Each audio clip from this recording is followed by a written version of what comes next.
Hi, everybody. It's Mr. Dutt here with your U.S. History 2 lesson for today.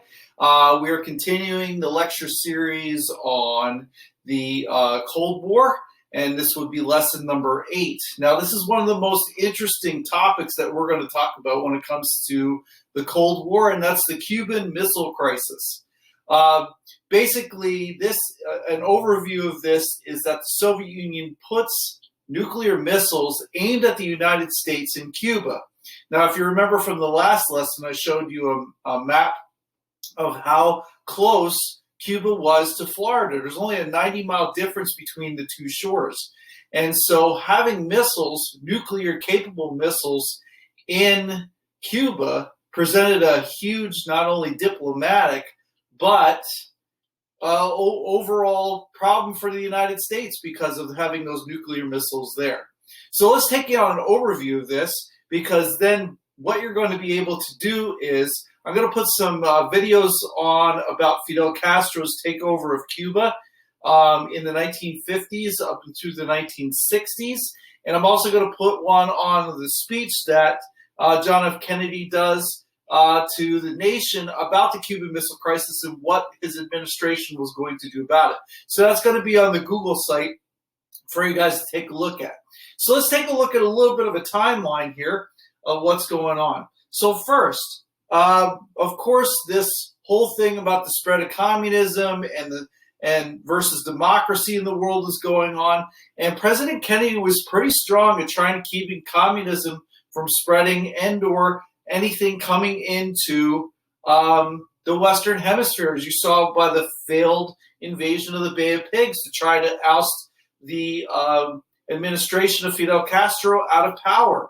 So now we're looking here at 1962, and there's these 13 days that this real crisis starts. But before that, on September 4th, 1962, Kennedy does a speech warning the Soviet Union not to place any kind of missiles in Cuba.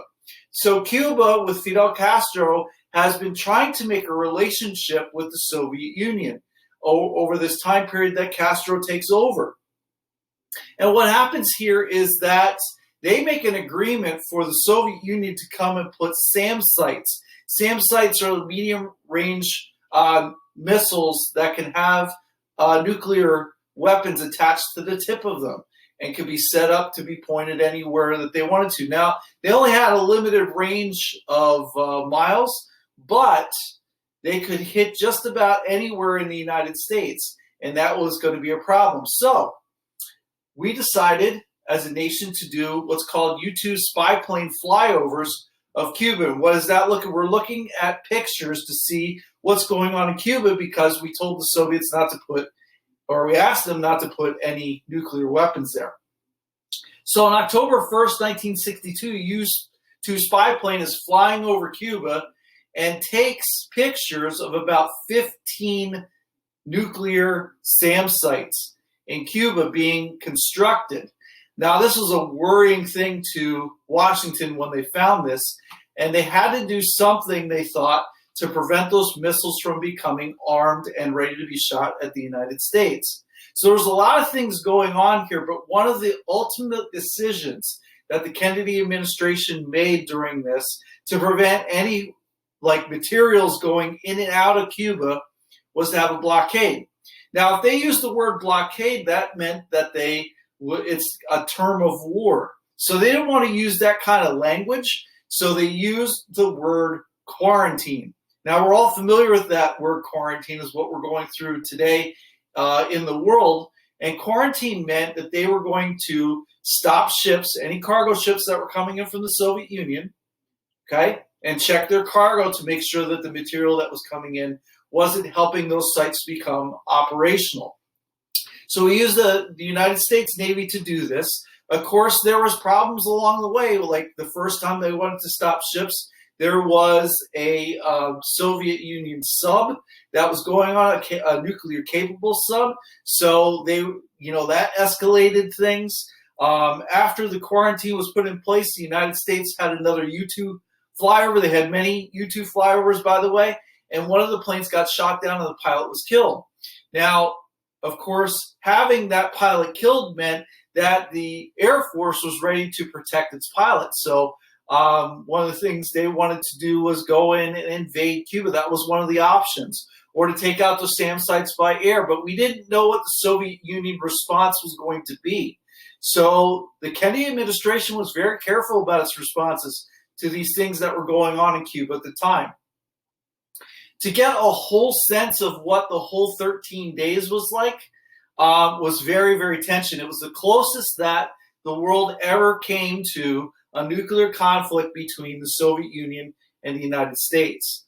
Ultimately, both sides got together and decided that, Cuba would pull their missiles out, that the Soviet Union would pull their missiles out of Cuba if the not the United Nations, but NATO would pull their missiles out of Turkey.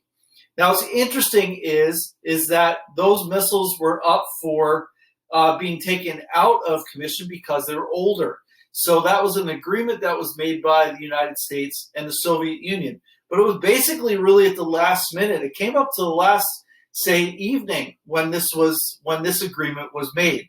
As a result of this, the United States and the Soviet Union made a direct line between the President of the United States and the Soviet Union so that any negotiations could be done directly instead of from behind the scenes, which made this crisis last a little bit longer than it should have.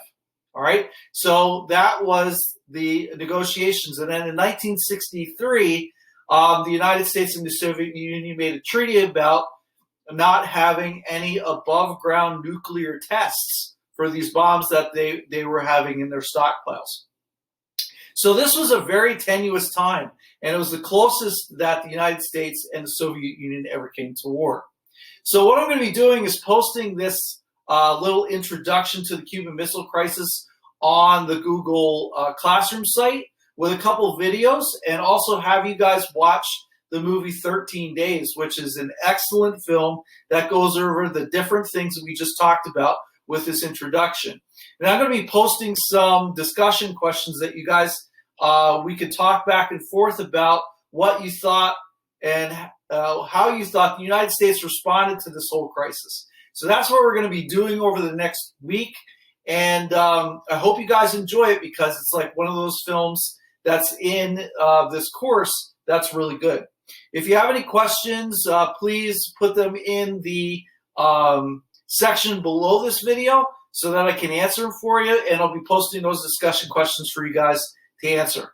All right, hope you guys have a good weekend.